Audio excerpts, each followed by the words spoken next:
여러분 안녕하십니까. 생방송으로 진행해드리는 정치의 본색입니다. 지금 시청해주신 여러분 깜짝 놀라셨을 텐데요. 백운경크가 진행해야 되는 프로그램을 오늘 하루는 제가 맡게 됐습니다. 어제 저녁에 갑작스럽게 개인적인 사정이 생겨서 정치본색을 정치면 본색 이장인 제가 직접 맡았는데요. 오늘 금요일 날 보내드리는 심층토론 여러분들과 함께 하면서 대한민국 정치가 어떻게 돌아가고 있는지, 또 우리가 알아야 할 것은 무엇이며 국민으로서 유권자로서 어떤 행동을 하는 것이 올바른 것인지 있는 그대로 진실과 사실의 기초 위에서 여러분들과 함께 열띤 토론을 진행하겠습니다. 자, 금요일 날은 여러분 아시다시피 심층 토론으로 진행해 드리고 있는데요. 매일 바뀌고 있는 정치 현장의 상황을 짚어보고 분석하는 것을 뛰어넘어서 이것이 담고 있는 의미는 무엇인지 여러분들과 함께 좀 더 깊이 있게 토론하는 자리입니다. 그래서 동시 접속자도 조회수도 가장 높은 날이 바로 금요일이다. 자, 이렇게 알고 계실 텐데요. 오늘도 아주 강력한 패널 네 분과 함께 토론을 진행하겠습니다. 먼저 오늘 정치본색의 패널로 참여해 주신 네 분을 소개해 드리겠습니다. 제 왼쪽부터 소개하겠습니다. 임시현 전 청와대 부대변인 오셨습니다. 네, 안녕하세요. 예. 오늘 인물이 상당히 좋아 보입니다. 네. 금요일이라서. 그렇습니까? 네. 예. 자, 그리고 이제 안진걸 민생경제연구소장 오셨고요. 어서 오십시오. 네, 안녕하십니까. 예. 요즘 뭐 대한민국에서 가장 바쁘다면 바쁜 분이시죠. 신인규 민생동행 창당준비위원장입니다. 어서 오십시오. 네, 안녕하세요. 신인규입니다. 한 분 더 있어야 하는데요. 이현주 전 의원이 지금 열심히 달려오고 있습니다. 금요일 오전이라 차가 많이 막히고요. 한 10분쯤 뒤에 도착하실 텐데 오시는 대로 소개해드리고 오늘 토론 진행하겠습니다. 오늘은 여러분들과 함께 윤석열 정권이 과연 내년 총선에서 현재와 같은 방식의 민심 달래기 행보로 성공을 할 수 있겠느냐, 그렇지 않느냐. 그러면 과연 민심 달래는 이런 일련의 정치 행위가 국민들에게 먹혀 들어가고 있는지 없는지에 대해서 토론을 해보려고 합니다. 민생을 버리고 총선에 올인하는 윤석열 대통령 과연 성공할 것인지 실패할 것인지 제대로 따져보려고 합니다. 여러분 기억하십니까? 어제 그제입니다. 윤석열 대통령이 세계 엑스포 유치 실패 때문에 부산을 찾았는데요. 부산 중구에 있는 깡통시장을 찾아서 시민들을 만났습니다. 제가 그 장면을 보고 깜짝 놀라고 여러분들과 꼭 나누고 싶은 사진 한 컷이 있었습니다. 어떤 시민이 피켓을 들고 2030 엑스포 수고하셨습니다라는 피켓을 윤석열 대통령 앞에서 들었습니다. 자발적으로 했는지 그렇지 않은지 저는 알 수가 없습니다. 과연 2030 엑스포 수고하셨습니다라고 하는 이 말이 우리 국민들의 마음을 그대로 대변하고 있는 것이냐. 그렇지 않으면 누군가가 대통령 앞에서 이 피켓을 들으라고 일종의 사전 준비를 한 것인지 저는 알 수가 없었습니다. 5,774억 원 어떻습니까? 지난 2년 동안 정부가 엑스포 유치를 위해서 쓴 돈입니다. 19표를 얻었으니까 한국가당 211억 원을 썼다는 것이고요. 자, 여기에서 과연 우리는 수고하셨습니다라는 말을 할 만큼 정부가 최선을 다했는지 질문을 던질 수밖에 없고요. 더 중요한 것은 올 초 지난 3월입니다. 윤석열 대통령은 국민 혈세를 낭비하지 않도록 강력한 재정 혁신을 추진하겠다고도 했습니다. 여러분 그 말 기억하고 계십니까? 그래서 누군가의 말처럼 젖잘싸, 졌지만 잘 싸웠다라고 얘기하고 대통령을 옹호하고 있는 사람이 있는 반면 많은 사람들은 똑같은 젖잘싸, 졌지만 잘 싸돌아 다녔다. 이런 평가도 하고 있는 것입니다. 오늘 정치본색 시작하겠습니다. 여러분 안녕하십니까, 배봉주입니다. 박진영의 마키아벨리. 왁자지껄 시작하겠습니다. 끝판 토론 저는 장윤미입니다.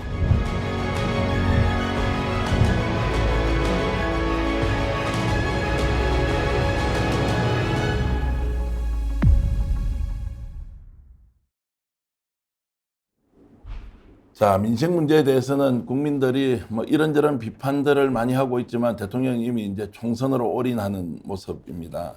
이제 부산 먹방쇼라고 칭하는 분도 있고요.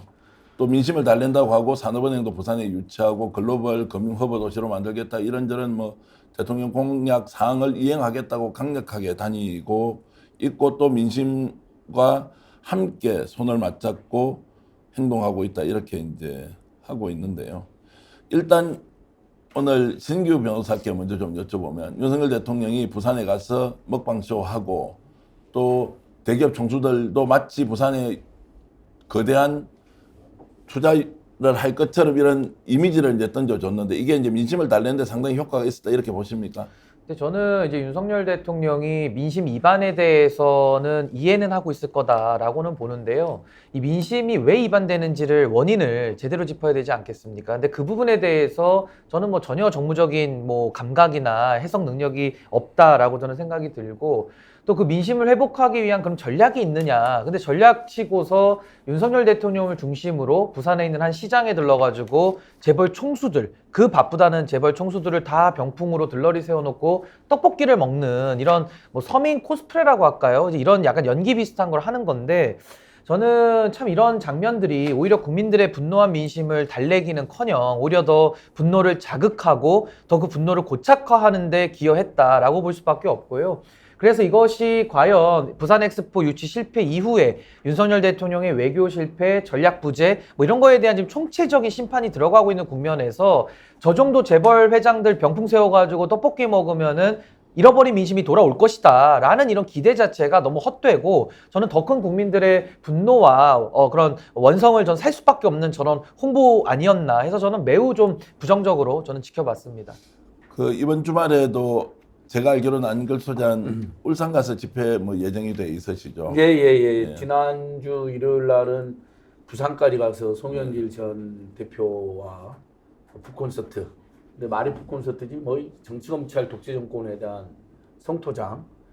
서울의 봄 영화를 보면 군부 쿠데타 하나회가 정치 군인들이 하나회를 만들어서 정말 군사발로 상관을 살해하는 만행을 저지르고 결국 그것이 5.18 광주 민중들 학살로 이어졌잖아요. 그래서 너무나 치명적인 현대사가 됐는데 똑같이 윤석열 한동훈 사단이 일종의 윤석열 한동훈회 같은 걸 만들어서 그런 모임이 있는지는 모르겠지만 군부하고 다른 방식으로 정권을 찬탈하고 검찰 독재를 하고 있다는 성토가 끝없이 이어지고 있습니다.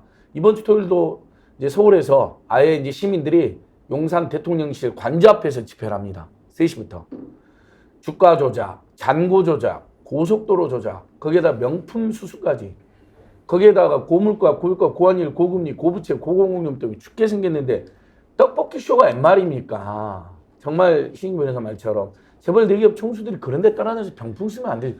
그리고 떡볶이 먹방을 할 게 아니라 좀 더 냉정히 말하면 떡볶이를 먹고 싶어도 지금 그것마저도 먹을 수 없는 지금 서민 중산층들의 삶이 지금 매일매일 고통을 이어지고 있습니다. 근데 거기서 맨날 먹방이나 하고 돌아다니고 전 세계 여행이나 하고 돌아다니고 거기에 대한 일말의 반성도 없고 그걸 따라간 기자들은 도대체 뭐 하는 겁니까? 고속도로 게이트, 명품 수수 문제, 서민들 중산층 다 죽게 생겼는데 뭐 하고 있냐로 그런 질문 하나를 못 하고 있는 현실을 보면서 우리 스픽스가 더더욱 소중하다. 그리고 백운기 앵커님이랑 빨리 더 이런 방송 더 열심히 해보고 싶다. 이런 간절한 바람을 하게 됐습니다. 예, 좋은 말씀 감사드리고요. 그 지금 이제 윤석열 대통령이 부산 방문해서 대기업 총수들과 함께 깡통시장에서 떡볶이를 먹는 장면이 있는데 일단 그 영상 보고 계속 이야기 이어가겠습니다. 준비하시느라 고생 많으셨죠? 그거가 맛도 있고 엑스포 전시장 세울 자리에 외국 투자 기업들 많이 들어오게 해서 부산도 발전시킬 테니까 걱정하지 마시고. 떡볶이 떡이 이렇게 쫀득쫀득하면 어렵고.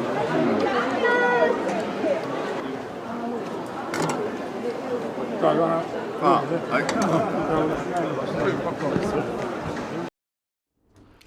저는 저 장면을 보면서 이제 과연 내가 내 돈을 5,744억을 썼다. 또는 내가 기업을 운영하고 있는데 어떤 특정한 사업 목적을 위해서 5,744억을 썼다.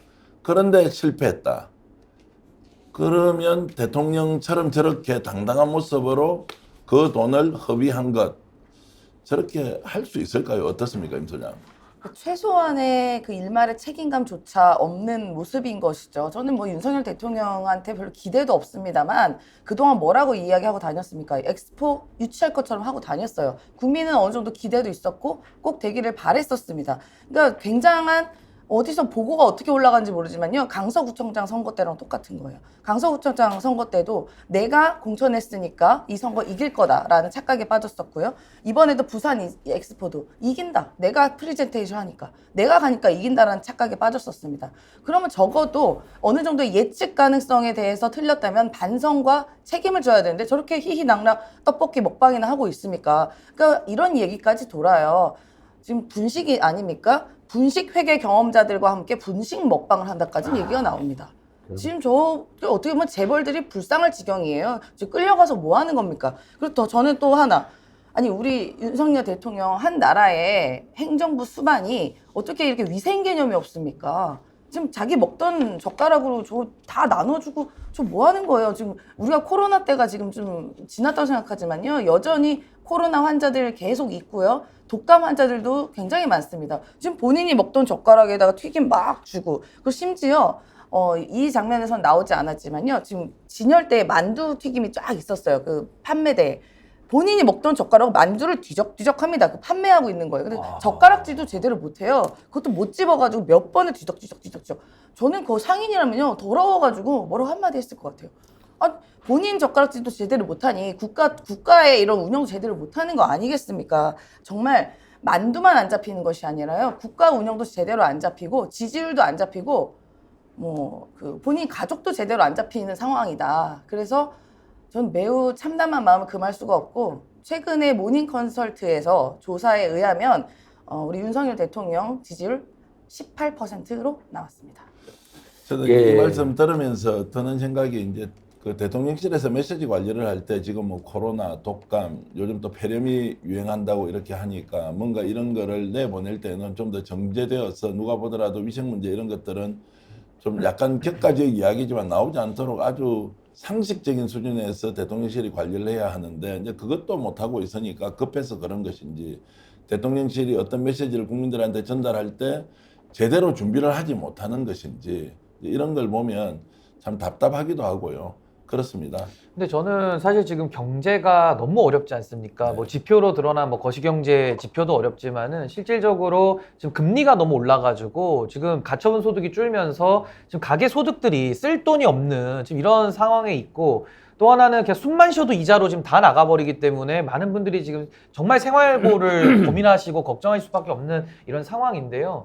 거기서 대통령에게 거는 기대는 좀 이렇게 뭐 반국가 세력, 이념 정치지 이런 거 좀 그만하고 국민을 반으로 갈라가지고 국력을 하나로 모아도 힘든데 이 위기 상황 속에서 더 국민들을 쪼개고 가르는 이런 정치 좀 중단하고 더 나아가서 국민들하고 소통을 더 많이 하면 좋지만 최소한 언론하고라도 좀 허심탄회하게 소통을 하면서 정부가 가지고 있는 인식과 대안에 대해서 밝혀야 되지 않겠습니까? 그렇다면 정부가 제대로 짚었으면 언론에서 힘도 실어줄 것이고요. 국민들도 박수 쳐줄 것이고 만약에 엉뚱한 진단과 엉뚱한 대안을 가지고 있다면 국민들이 비판할 거거든요. 그렇다면 그 소통을 통해 가지고 국민들의 가려운 데를 긁어주는 이런 방식의 국정 대전환, 기조의 전환을 통해 가지고 국민들의 삶을 행복하게 지금 해줘야 되는 것인데 뭐 국가 개조나 뭐 대개혁이나 이런 거는 뭐 차치하더라도 가장 기본적으로 국가가 챙겨야 될 민생 이 문제조차도 정부가 손 놓고 있는데요. 거기다가 재벌 총수들 데리고 가가지고 대통령이 떡볶이 먹으면은 경제가 좋아집니까? 자, 그러면은 그렇게 하면은 민심은 달래지고 다음 총선에서 저런 행보에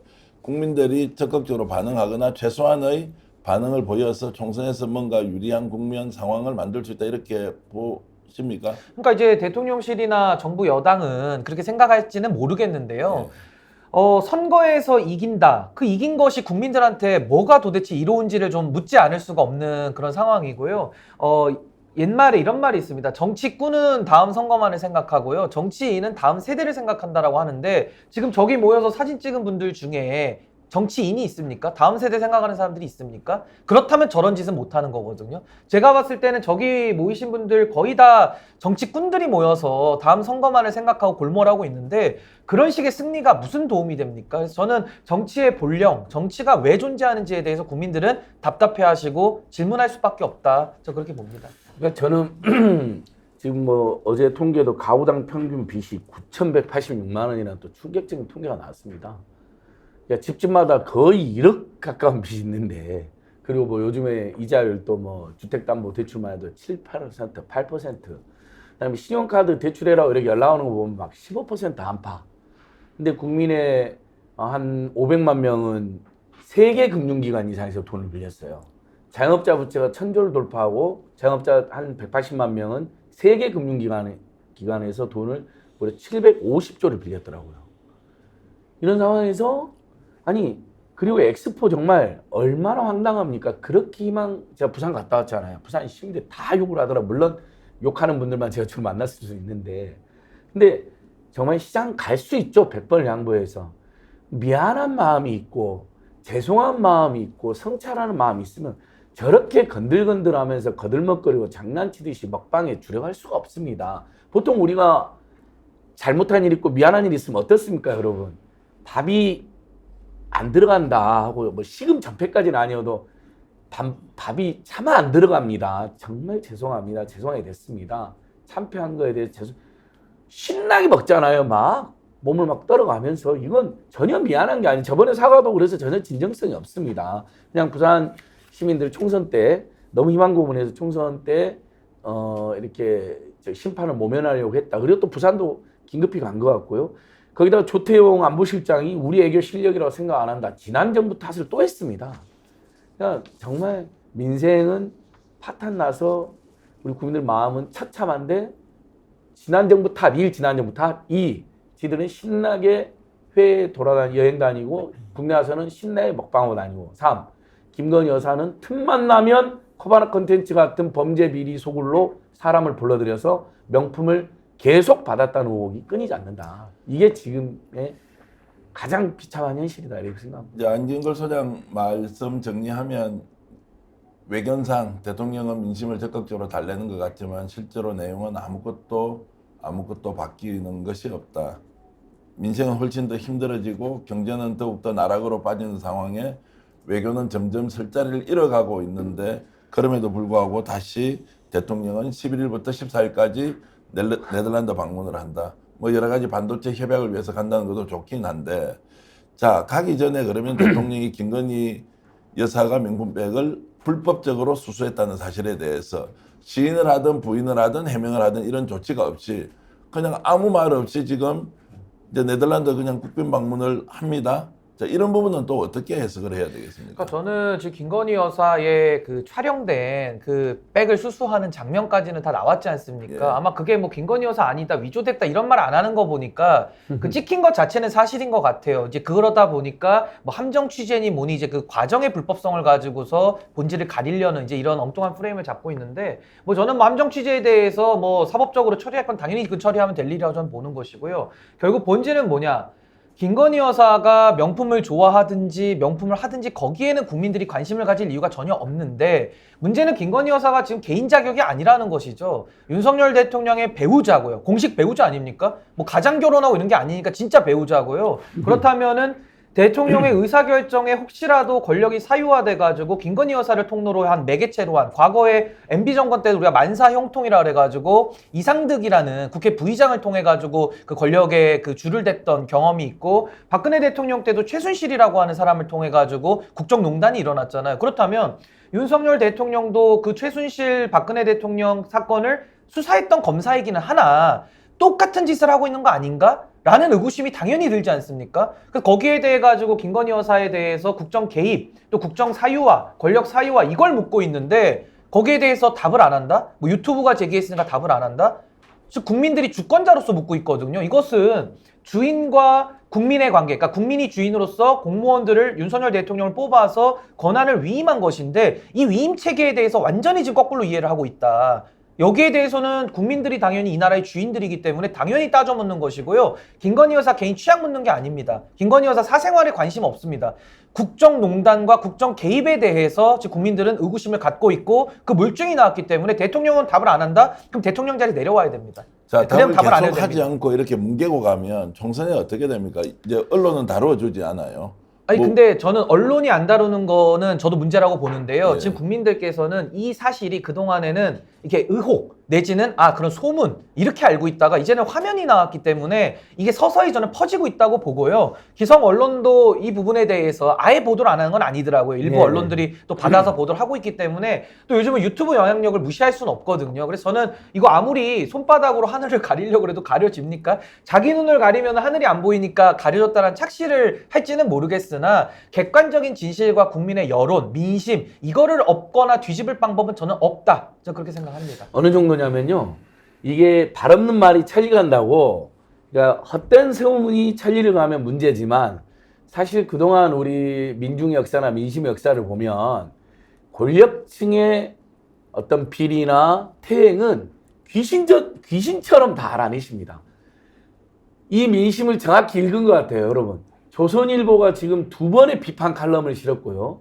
그리고 동아일보가 오늘 보니까 이기은 칼럼. 김건희 리스크라고 아예 요 정도면 아마 용산 집무실 난리 났을 것 같아요. 그러니까 민심이 다 알게 되고, 그리고 보수 언론이 보기에도 이건 비호가 안 되는 거예요. 함정 취재로 몰아가려고 그랬는데 알고 봤더니 카톡 먼저 받아갖고 선물 다 체크하고 중저가 선물 때는 답 안 하고 명품 때만 답해. 불러들인 것도 기록이 남는 용산 집무실이 아니라 코바나 컨텐츠라는 밀실로 불러들여. 거기에 무슨 봉황 문양이 있어. 안 쓴다는 노란 유지도 팍 쓰고 있어. 사치품도. 그리고 그 태도와 자세도 매우 불량해. 내가 이 자리에 올라가 보니까 대통령 행세를 해. 금융 인사 개입 의혹까지 불거져. 그러니까 이제 보수 언론에서 정말 조선일보에서 두 번의 비판 칼럼이 실렸고요. 동아일보가 아예 실명으로 김건희 리스크를 직격해요. 이 정도면 이제 국민의힘 입장에서는 총선 전에 김건희 리스크 털지 않으면 우리가 폭망한다. 근데 김건희 리스크는 곧 윤석열 리스크입니다. 그러니까 엄청난 내분이 발생할 걸로 보이고, 국민들은 제가 보기에는 총선 때 윤석열 정권을 심판할 이유가 아주 중요한 이유 하나 더 생겼다, 이렇게 보실 것 그러니까 같습니다. 전 이게 되게 중요한 부분이라 보는 게요. 지금 보수에서도 김건희 여사 관련된 사건, 쉽게 말하면 국정 개입 논란에 대해서 뭐 양평부터 이게 그 근본이 있는 사건들 네. 아닙니까? 보수 언론이 그동안은 관망했습니다. 근데 이제 엊그제인가요? 양상훈 조선일보 칼럼이 이제 글을 쓰기를 시작을 했고, 또 어제는 이제 이기용 칼럼이 동아일보에서 이제 글을 쓰고 있거든요. 그러니까 여기에 대해서 이제 조중동이라고 하는 소위 보수 언론도 이제 칼럼으로까지, 그러니까 평가가 끝난 거거든요. 그래서 이건 단순한 사실의 보도를 넘어서서 언론사들을 중심으로 오피니언 리더들도 이 정권에 대한 평가가 끝난 겁니다. 그래서 저는 앞으로 이건 더 가릴 수가 없기 때문에 지금 윤석열 정부가 사는 길은 딱 하나입니다. 민심을 완전히 쫓아가야 됩니다. 근데 그 민심이라는 것은 지금 굉장히 무서운 수준 아닙니까? 그렇다면 윤석열 대통령이 남은 임기라도 민심만을 쫓아서 국정 운영을 제대로 하시든지, 그거를 할 용기가 없고 자신이 없으면은 본인이 본인 거취에 대해서 이제는 결단해야 될 시점 아니냐. 저는 국민들이 이런 목소리까지는 지금 내는 수준까지는 왔다. 레드라인에 임박했다, 이렇게 봅니다. 자, 지금 저희들이 이제 토론하는 것은 윤석열 대통령이 민생에 올인하면서 보여주는 여러 가지 행보가 과연 본인의 계획대로, 생각대로 내년 총선에서 어느 정도 이제 영향을 미칠 것이냐. 그래서 부산에서 민심 행보를 했고, 또 김건희 명품백은 아주 큰 장애물이 되고 있지만 이 장애물을 뭉개오가면은 결국 총선에 큰 영향이 없을 것이다라고 생각하는 것 같습니다. 자, 여기에 대표적으로 한동훈 장관이 직접 나와서 명품백 문제에 대해서 일단 나는 모른다라고 말하면서 논란이 커지고 있는데요. 그 장면 보면서 김건희 명품백과 다음 총선과 어떤 연관이 있는지 계속 토론 이어가겠습니다. 김건희 여사 그 명품백 수수 의혹에 대해서는 혹시 장관님 판단? 제가 그 내용을 알지 못하는 상황이었고, 뭐 특별히 언론에서도 상세한 보도가 안 나왔기 때문에 제가 내용을 잘 알지 못합니다. 수사 필요하다면 혹시 수사? 너무 가정을 가지고 계속 물어보시면 뭐 그건 뭐.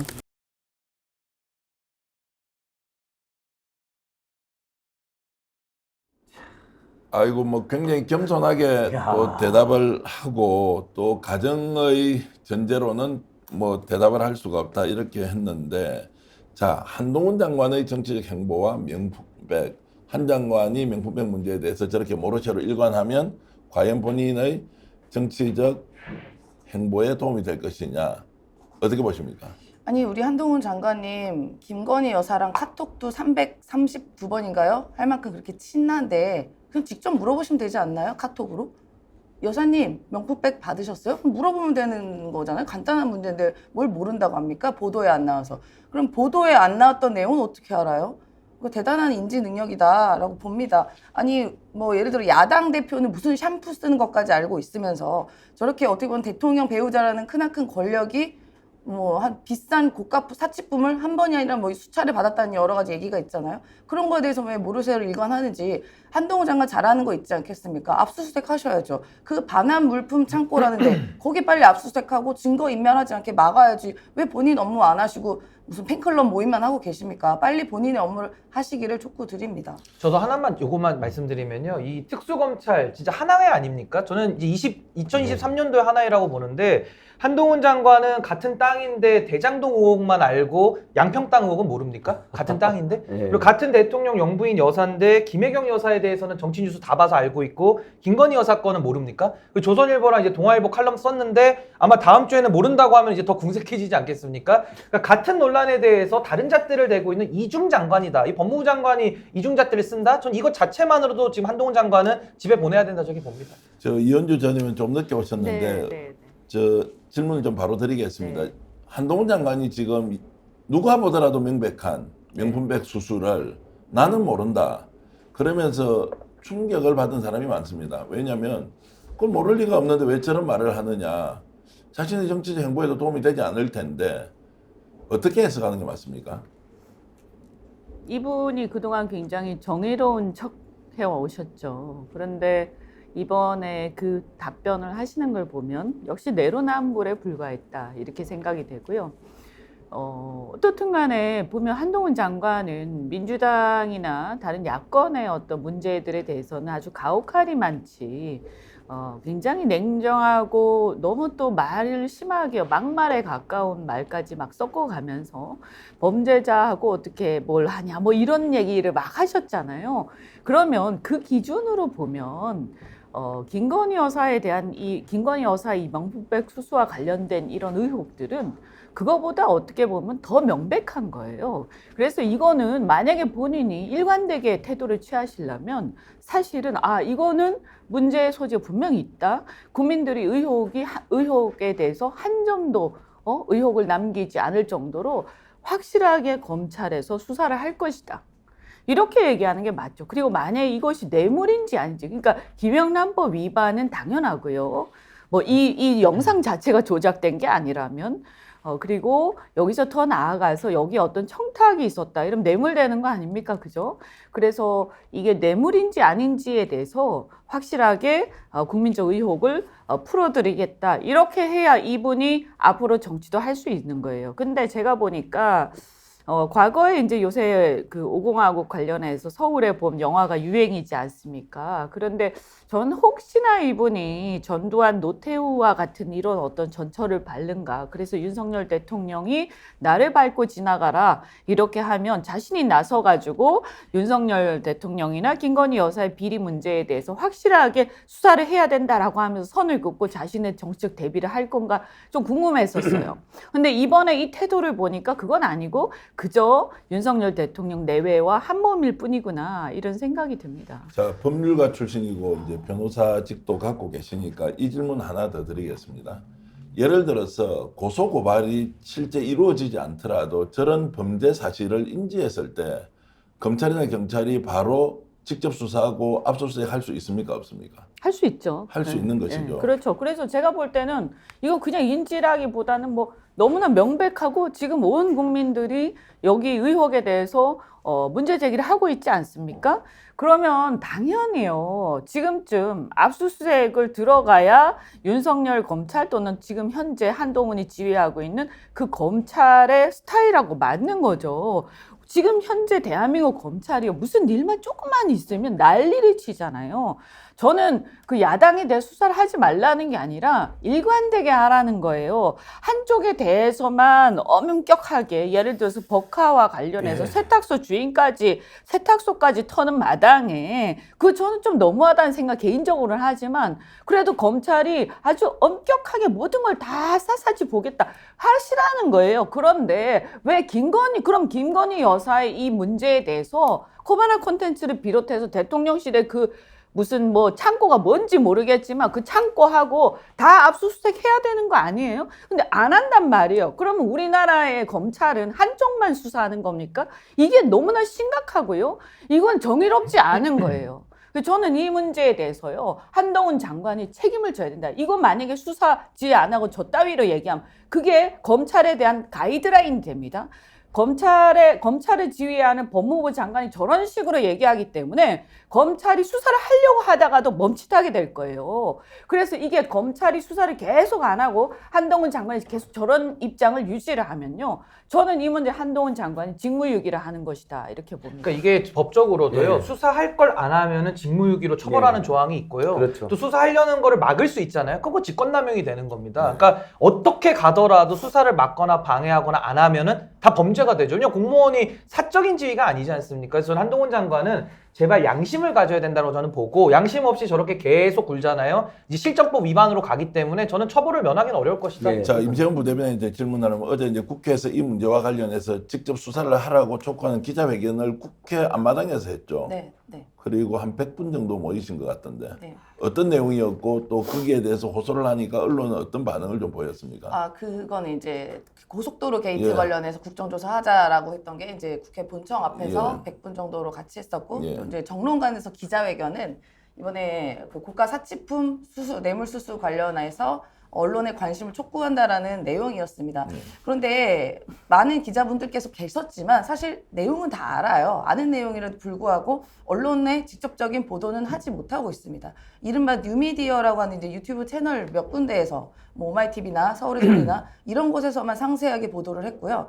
우리가 소위 말하는 레거시 미디어에서는 알고는 있지만 보도를 하지 못하는 그런 현실을 제가 묵도를 했습니다. 실제로 뭐 제가 출연하는 어떠한 라디오 방송에서도 이 김건희 여사의 이런 고가 사치품 수수에 대한 주제가 거의 사라지고, 제가 질문을 하니까 그런 주제는 이제 그 주제는 조금 안 했으면 좋겠다라고 약간 망설이는 모습을 제가 확인을 했었고요. 그리고 저희 민정수석실이 없애지 않았습니까? 정부 초기에. 저는 민정수석실을 없앤 이유가 바로 이러한 이유인 거 아닌가라는 생각도 들었습니다. 그리고 한동훈 장관이 어쨌든 인사검증단의 대표 아닙니까? 헤드 아닙니까? 그러면은 고위공직자 인사검증 제대로 하여야죠. 이 대통령 가장 최고 권력자의 배우자, 그리고 실제로 의전을 받고 국가 세금을 받고 보좌를 하고 있는 김건희 씨 같은 경우에는 어느 정도의 준 공직자로 볼 수도 있어요. 왜냐면 대통령과 정보를 공유하기 때문에. 그러면 인사검증 제대로 해야 되고, 실제로 이런 영상이 나왔으면 본인이 뉴스에서만 본인만 하는 것이 아니라 이런 영상 나왔으면 바로 본인의 일을 해야 되는 겁니다. 이거야말로 친분 관계에 의해서 본인의 일을 하지 않는다는 것 아닙니까? 어떻게 일국의 법무부 장관이 본인 업무에 대해서 이렇게 모른 척합니까? 범죄 사실이 있는데 언론 보도 나오면 그 일 안 할 거예요? 그 뉴스에서만 나오는 일을 할 거냐고요. 그런데 뉴스에 나왔어요. 심지어 이제 조선일보, 중앙일보, 동아일보라고 하는 보수산 매체에서도 이제 김건희 씨 관련된 이 고가 사치품 수수에 대한 내용이 나왔으면 이제라도 알았으면 빨리 수사해야 되는 게 임무 아니겠습니까? 왜 본인 임무 안 하십니까? 자, 뭐 수사를 안 하는 것도 문제지만 이게 직권남용이나 직무유기가 될 수 있다는 말씀까지 하셨으니까 결국 이것을 국민들이 알고 있는 이상 그냥 넘어갈 수는 없다. 그러면 총선 때 이게 이제 어떤 영향을 미칠 것이냐.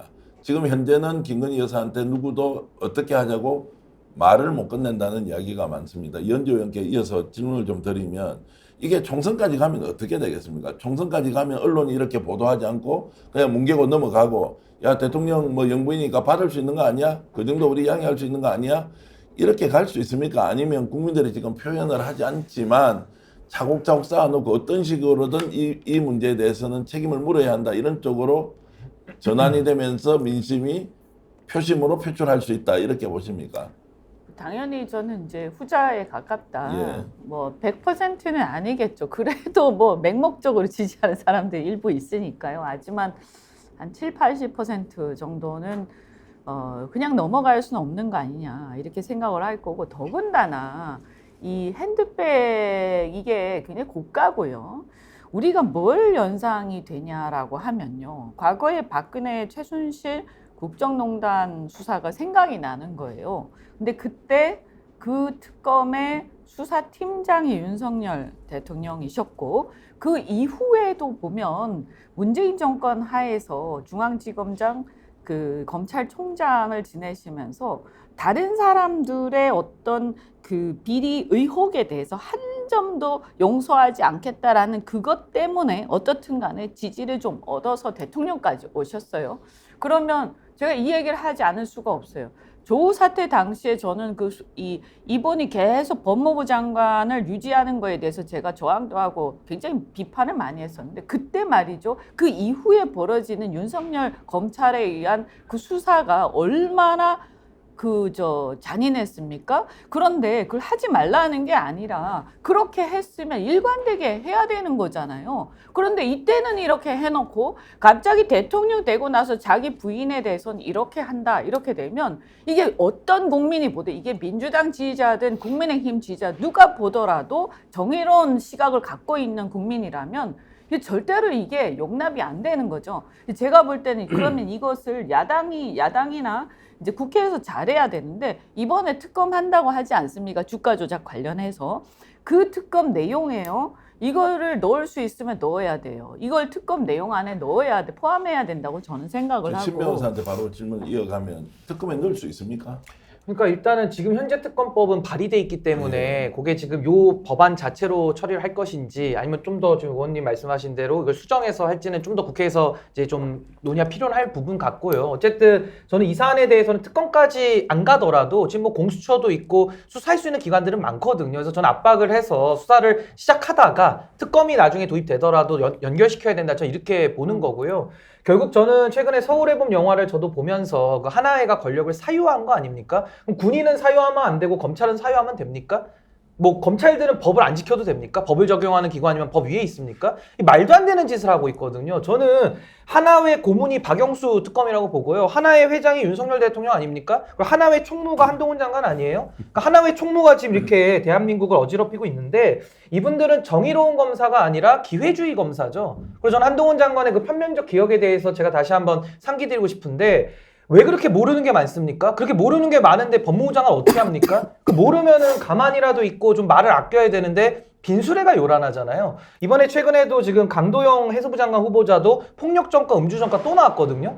그럼 지금 인사정보관리단은 월급 받고 있는데 뭘 하는 겁니까? 인사 문제가 한두 개가 아니고 지금까지도 엄청나게 문제 제기가 나와왔는데 한동훈 장관은 본인에게 지금 문제 제기되고 있는 이런 사안에 대해서는 전혀 모릅니까? 아는 게 없습니까? 근데 국회 나와가지고는 민주당 관련되거나 이재명 대표 관련해서는 샴푸까지 알고 있거든요. 그러니까 이런 식으로 편식해서 공부하고 있다 보니까 문제인 것이고 특히 일국의 법무부 장관이 정의를 관장한다고 한다면은 저울은 공평해야 되는 겁니다. 그 기본이 안 됐기 때문에 저는 한동훈 장관은 정말 법무부 장관으로서는 자격 없는 사람이 지금 하고 있다. 제가 지금 이제 말씀을 계속 좀 드려야 하는데 지금 댓글로 워낙 많은 분들이 의견을 주고 계시고 또 동시 접속도 지금 19,000분까지 이렇게 올라가 있는데요. 지금 진실을 응원합니다 님께서는 신인교의 말에 왜 눈물이 날까요? 노무현 노회찬 이후 말에 눈물 나는 건 오랜만입니다. 이렇게 올려주셨고요. 이명옥 님께서는 아무리 목 아프게 조언을 해준들 소기의 경읽기 이런 말 주셨고요. 양지혜 님은 이현주 전 의원님 너무너무 멋지고 당당하고 그리고 확고한 발언 정말 멋진 정치인이다 이런 걸 올려주셨습니다. 많은 분들 의견 주고 계신데요. 다 소개 못 해드려서 죄송하고요. 또 소개해드리는 것도 참 필요하지만 오늘 나와 계신 네 분의 또 패널 주옥 같은 말씀 듣는 것도 또 좋은 의미 있는 시간이기 때문에 자 이현주 말씀 계속 듣겠습니다. 그래서 아까 제가 특검에 포함시킨 그 특검법을 수정을 하는 게 아니고요. 특검을 하게 되면 진행을 하게 되면 이 특검이 재량으로 확대할 수 있는 수사들이 있어요. 근데 이제 이게 관련 사건들이나 이렇게 굉장히 확대가 가능합니다. 그래서 이 사건이 이제 직접적으로 연관된 사건은 아니지만 이 특검에 보면 이렇게 여러 가지 이제 여지들이 있기 때문에 그런 걸 잘 활용해서 저는 여론이 굉장히 강력하게 뒷받침이 되면 특검도 나중에는 안 할 수가 없을 거예요. 그리고 또 하나가 특검도 특검이지만 저는 이 문제가 다 지금 파편화돼 있지 않습니까? 김건희 여사나 처가에 관련된 사건들이요. 우리 이제 안진걸 소장이 굉장히 열심히 하시지만 그 양평 고속도로 문제를 비롯해서요. 지금 최근에 보면 처남의 여러 가지 비위 문제가 굉장히 많이 제기되고 있고 그거에 이어가지고 그 양평의 문제 지금 이제 대충 덮어져 있습니다만 그 장모와 관련된 양평의 그 여러 가지 부동산 문제들이 있지 않습니까?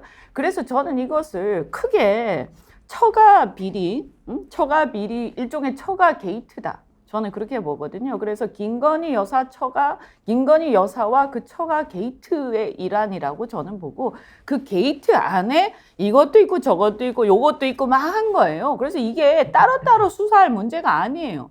이 성격은 다 똑같은 거 아니에요. 결국에는 대통령의 권력을 등에 업고 이 처가들이 지금 막 난리를 치고 있는 거 아니에요. 김건희 여사도 마찬가지죠. 그 백이 대통령 당선이 안 됐으면 왜 그 백을 받았겠어요. 그걸 누가 줬겠어요. 그 백을 당선이 안 됐는데 결국엔 다 연결된 거고, 이것은 어떤 권력을 아까 사유화 말씀하셨지만 권력의 사유화와 이 권력을 이용한 여러 가지 그 사적 비리 문제란 말입니다. 그래서 이거는 전부 연결해서 하나의 게이트로 봐야 되고, 그래서 국정조사를 하고 국정조사를 진행을 하세요.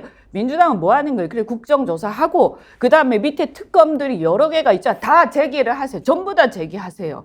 그럼 이건 나중에 수사 안 할 수 없어요. 여론이 끌어오르면. 그 다음에 이 한동훈 문제, 이 발언은 굉장히 심각한 발언이거든요. 그래서 이걸 가지고 한동훈을 문제를 삼으세요. 그래서 한동훈을 문제를 삼으면서 압박을 하고 검찰총장을 불러가지고 법사위에서 지금 이거 여러 가지 일련의 사태를 가지고 야당만 참석을 하더라도 검찰총장 불러가지고 해야 됩니다. 이거 상임위를. 그래서 이게 전체적으로 압박을 해 들어가서 이걸 빨리 끝을 내야지. 제가 보면 한 개씩 이게 한 개씩 할 문제가 아니에요. 이걸 보면. 자, 그럼 임시현은 이제 부대변인께 좀 여쭤봐야 하는데, 지금 민주당에서 이제 이 문제를 말씀하셨던 것처럼 특검은 특검대로, 국정조사는 국정조사대로, 아까 법사위 말씀하셨지만 대통령실 문제는 운영위원회에서 당사자를 불러서 일일이 좀 따지고 이 문제를 좀 적극적으로 확산을 시켜라. 또 심지어 송영길 전 대표는 아니 디올백을 정말 큰 화물차에다가 모형이라도 만들어서 돌아다니면서 민주당 이 문제, 왜냐면 언론에서 보도를 해주지 않으니까 민주당이라도 직접 바깥에 나가서 알리겠다, 이런 뭔가 좀 구체적인 행동이 필요한데 왜 민주당은 지금 여기에 대해서 주춤주춤하고 있느냐, 이런 부분은 어떻게 생각하십니까? 그러니까 뭐 다 그러신 건 아니고 예. 일부 의원들께서는 이 문제 매우 심각하게 생각하고 있고, 지도부에서도 이 김건희 여사 관련된 문제는 매우 엄중하고 심각하게 보고 있는 건 맞습니다. 그래서 여러 가지 고심이 있다고 저는 알고 있고요. 어쨌든 당내에 여러 가지 산적한 문제들이 있다 보니 이제 이게 뭐 이순위로 밀려난 건지는 모르겠습니다만, 뭐 당연히 국정조사를 넘어서서 운영위원회에서 일단은 이 문제에 대해서는 문제 제기를 할 것으로는 알고 있습니다. 조금 저도 좀 마음이 급해요. 빨리 진행이 돼야 되고, 이 국민적 여론이 약간 들끓었을 때 민주당이 바로 치고 나가서 더 국민적 여론 확산해서 이게 도저히 이 특검을 안 받을 수 없게끔 그렇게 문제를 이끌어 나가야 하는데, 아직 좀 미적거리는 것에 대해서는 저도 안타까운 마음이 있습니다. 저도 윤석열 대통령 범죄 혐의 하나 제가 더 추가해야 될 것 같은데, 지금 특별감찰관 법이라고 있습니다. 거기 보면 대통령 배우자 명시해놨거든요. 근데 특별감찰관을 아직도 임명 안 하는데요. 이거 임기 때까지 임명 안 할 것 같거든요. 저 이것도 직무유기로 봅니다. 이거 다 물론 지금 대통령 현직 때는 소추는 불가능하지만은 이런 것도 저는 임기 이후에는 따져봐야 될 거라고 생각을 해요. 아니 대통령이 권한을 임명받아갖고 법이 살아있는데 법대로 집행을 안 한다? 이걸 놔둘 수가 있습니까? 그리고 아까 특검에 대해서는 이 조항 보면요, 이 사건 수사 과정에 범죄 혐의자로 밝혀진 관련자들, 여기 김건희 여사 들어가잖아요. 의한 불법 행위로 그냥 포괄적으로 해있기 때문에 요 법이 들어가면 요 조항으로도 수사할 수 있고요. 국민의 여론이 또 상당히 중요하기 때문에 저는 별도 특검법 없이 지금 요 법으로도 충분히 가능하다 이렇게 생각합니다. 그러니까 지금 이제 좀 덧붙여서 얘기를 하면, 이 부분에 아까 특별감찰관을 임명 안 하는 것도 처음에는 사람이 없어서 그랬나 했는데 지금 와서 보면 고의적인 것 같아요. 그죠? 일부러 안 하는 것 같습니다. 그리고 처음에 취임하자마자 민정수석실을 없애버렸잖아요. 그러면서 사실은 제2부속실, 이 대통령 그 처가를 관리하고 어떻게 보면 약간 통제하는 기능이 있는 거예요. 그 제2부속실도 없애버렸어요. 그러면 실질적으로요, 완전히 권력의 공백 상태에서 통제 안 되는 상황으로 지금 가 있는 거예요.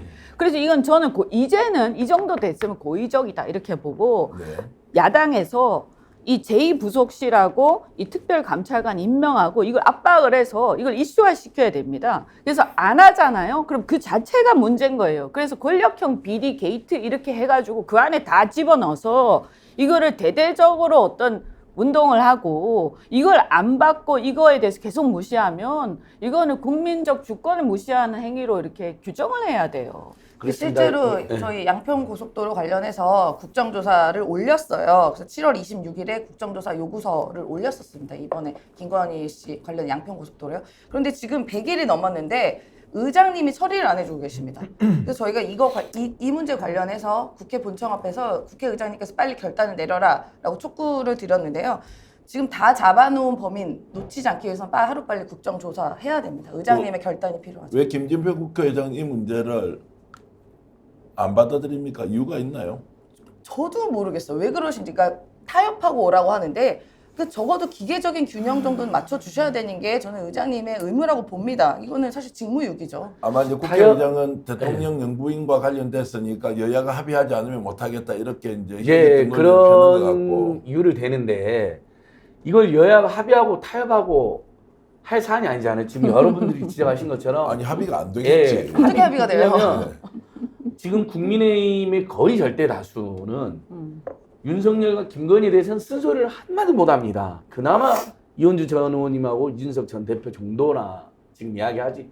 여러분 보시면 한 말 못하잖아요. 심지어 본인들 그렇게 믿고 신봉한다는 조중동 방도도 못해요. 조중동은 그래도 본인들 보니까 이거 총선 때 폭망할까 봐 그래도 조언을 해주는 건데 아무도 말 못하거든요.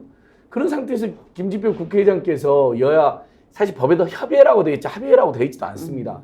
협의를 했는데 거부하면 본인이 이제 직권을 계속 진행해 나가면 됩니다. 근데 윤석열 대통령의 눈치를 지나치게 본다. 뭐 때문인지 이런 지적을 받는 건데요. 다시 한번 국회의장께서 고속도로 게이트 정도는 국정조사 처리를 해줘야 되고요. 아까 이제 저는 우리 이현주 의원님께서 아주 잘 지적해 주셨다고 생각합니다. 이게 주가 조작 특검인데요. 사실은 주가 조작은 도이치모터스에 자행됐잖아요. 이 도이치모터스 고노수 일가가 김건희의 최은순의 잔고 조작을 도와줬던 코바나 컨텐츠 김혜성 감사에게 특혜를 준 것이 나옵니다. 그러니까 처음에는 주가 조작으로 수사를 착수하면 코바나 컨텐츠에 대한 수사로 이어질 수밖에 없습니다.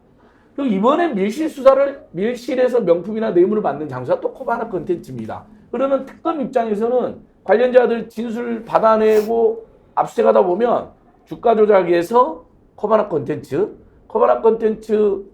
전형직 임직원들 조사하면 거기서 얼마나 많은 불법이나 비리가 저질렀니. 대통령 당선 전에는 검찰 권력을 악용해서요.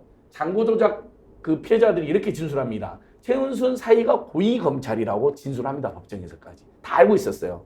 그 다음에 이제 대통령 당선된 다음에는 용산 집무실에서는 기록 남고 보는 눈이 많으니까 대담하게 경호인력 최소화해서 코바나 컨텐츠로 불러들인 거거든요. 지금 수사한 거 딱 2개잖아요. 샤넬하고 디올. 근데 마지막 영상에 보면 신라 면세점 또 큰 굉장히 고가품으로 추정되는 걸 큰 백을 들고 있는 사람이 3사람이 나옵니다. 그것만 봐도 여러 차례 받은 걸 알 수 있고 그러다 보니까 대통령 관계자가 엉겹결에 선물 반환 창고가 있다는 식으로 이야기했는데 얼마나 많이 받았으면 그런 말이 나오겠습니까? 이것은 정말 특검도 해야 되지만 특검 전에 공수처나 검경이 일부만 수사해도 일망타진될 정도로 이미 증거나 정황이 너무 많이 나와 있습니다. 제가 이현주 의원이 그 국회에서 8년 동안 의정 활동을 했지 않습니까? 네. 국회의원으로서 제가 국회의장 관련해서 좀 질문을 좀 드려보면 지금 김진표 의장이 이제 이런 문제는 사실 국민들이 의혹을 제기하는 수준을 넘어서 엄청난 범죄 사실이 숨어 있겠다고 이렇게 우리가 생각하지 않습니까? 그러면 국회의장은 국민들의 알 권리 또는 국민들에게 뭔가 사실을 밝히기 위해서 적극적으로 나서서 해야 하는데 자 특검도 있고 국정조사도 있고 하면 왜 이렇게 소극적이냐? 제 혼자 생각은 이렇습니다. 첫 번째 본인이 뭔가 약점이 있느냐? 아니면 두 번째 이걸 혹시라도 민주당 쪽을 생각해서 국정조사를 하게 되면 역풍이 불어서 결과적으로 윤석열 대통령이 저 유리한 상황이 연출될 수 있다는 것을 지레짐작 계산해서 그렇느냐? 궁금해서 좀 여쭤봅니다. 어떻습니까? 이제 캐비넷 얘기는 국민들도 이제 많이 아는 얘기들이라서 지나치게 소극적이면 이게 뭔가 이상하다. 이렇게 많이들 의심을 하죠. 저는 뭐 이런 경우에 기준은 대충 여론을 보면 난다 이렇게 생각을 합니다. 그러니까 예를 들어서 여론에서 과반이 찬성하지 않는다. 그런데 무리해서 민주당 자기 친정이니까 민주당 편을 든다. 이러면 이건 좀 너무 정무적으로 이렇게 좀 문제가 있다. 이 사람 너무 편향적이다. 이렇게 얘기할 수 있죠. 하지만 국민들의 과반 이상이 절대적으로 찬성을 하고 지금 제가 볼 때는 특검 같은 경우에는 압도적으로 과반 이상이 찬성을 한단 말이에요. 그러니까 특검을 한다고 바로 처벌하는 게 아니잖아요. 범죄가 안 나오면 처벌 안 받는 게 오히려 더 나는 문제가 없다라는 확인해 주는 거거든요. 그러면 그 말대로 문제가 없으면 특검을 받고 그래서 오히려 편안하게 문제가 없다는 거 확인받는 게 더 좋은 거예요. 근데 이게 재발이 저리니까 안 받는 거 아니겠어요? 그러면 이런 부분에 대해서 설사 보수적 지지층이라 하더라도 특검을 왜 안 받느냐, 왜 수사를 안 하느냐라는 것까지는 또 상당히 저는 동조를 할 거라고 봐요. 그래서 아주 골수, 그러니까 맹목적 지지층을 빼고는 적어도 과반 이상은 이 부분에 대해서 공감을 한다. 수사를 하자는 거지 처벌하자는 게 무조건 처벌하자는 게 아니잖아요. 밝히자는 거잖아요. 근데 왜 이걸 막고 있느냐. 그래서 이 부분은요.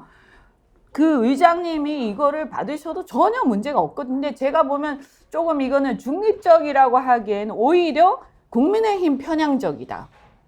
중립적이라서 그런 게 아니라 마땅히 해야 될 거를 계속 안 받고 있다는 것은 오히려 국민의힘 편향적이고 김건희 여사를 봐주려고 하는 걸로 의심받을 가능성이 충분히 있다. 그래서 이거는요, 압박을 하셔야 돼요. 그 국회의원들께서. 그 다음에 국민 여론을 압박을 해야 되고요. 지금 이렇게 되는 것들을 보면 아까 제가 민주당에 대해서도 좀 얘기를 했는데 이거를 이렇게 파편화돼서 하나하나씩 개별 의원들이 의혹을 가지고 막 달려든다고 되는 게 아닙니다. 170석 정도의 의석을 갖고 있으면 이렇게 명백하게 과반 이상이 이걸 밝히라라고 할 때는 당의 당력을 총 집중해가지고 이 게이트로 큰 프레임을 짜서 그렇다고 뭐 꼭 장외 집회를 하라는 얘기가 아니잖아요. 의정 활동으로서 이거를 하라는 거예요. 그 당 지도부가 해야 되는 거예요. 근데 지금 민주당 지도부가 제가 볼 때는 소극적으로 보이거든요. 이 문제를 밝히는 데 있어서. 그래서 그냥 한마디씩 얘기하는 거야. 저희 같이 방송 나와서 하는 사람들도 다 해요. 그게 아니라 권력을 갖고 있으니까 야당으로서 국회에서 하시라는 거예요. 당 지도부가. 자, 저 말씀은 결국 이제 캐비넷 안에 100명 있다, 150명 있다, 국회의원 걸리면 다 죽는다, 뭐 이런 것들이 실제 공포감으로 느껴져서 야당이 야당으로서 역할을 못한다, 민주당이 다수의석을 가지고 있으면서도 자, 그렇게 봐야 됩니까? 근데 저는 만약에 그 캐비넷이 두려워서 할 말을 못하는 정치인이 있다라고 한다면요, 그럼 그렇게 죄를 많이 진 사람이 뭘 더 정치를 합니까?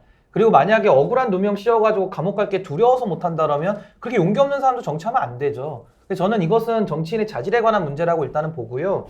저는 그동안에도 윤석열 정부 실정이 너무 많지 않았습니까? 뭐 잼버리부터 오송 참사, 또 앞서가면 이태원 참사부터 최근에는 뭐 엑스포 유치 실패부터 해서 끝도 한도 없는데 저는 박정훈 대령 사건 나왔을 때 그때 박정훈 대령에 대한 수사 외압 사건이 거의 저는 이거 정권 차원에서 이루어졌다고 봤기 때문에 당시에 윤석열 대통령을 겨냥해서 총공세를 했었어야 된다고 저는 봤고요. 그 국면이 넘어가서 지금 이제 양평 논란 이후에 김건희 여사 이슈가 나오지 않았습니까? 그렇다면 지금 대한민국 민생 경제부터 모든 게 다 어렵고 정부가 다 어지러운데요. 이번에 뭐 인사 논란도 있고요. 여기에 분산돼 가지고 하나하나 대응하면서 다 실기할 것이 아니라 지금은 윤석열 대통령 문제입니다. 이게 어떻게 이게 김건희 여사 문제입니까? 저는요, 특별감찰관 임명 안 한 것도 김건희 여사의 불법 행위에 대통령이 문 터준 거 아닙니까? 이 농구 경기할 때 보면 스크린이라 그러죠. 수비를 막아주면서 같은 편이 돌아가게 만들어준 건데 그게 기능적 행위 지배라고 하는 형법에서 쓰는 용어입니다. 불법 행위를 같이 했다고 보는 거예요. 그게 윤석열 대통령이 얘기했던 경제 공동체, 부부 관계는 더 심각한 경제 공동체거든요. 그래서 저는 자꾸 민주당이 뭐 힘이 없다, 뭐 의석이 없다 그러는데 그 169석을 민심 동행에 줘보세요. 다 할 수 있습니다. 그러니까 의원 수가 169석인데도 힘이 없다라는 말은 국민들을 허탈하게 만드는 겁니다.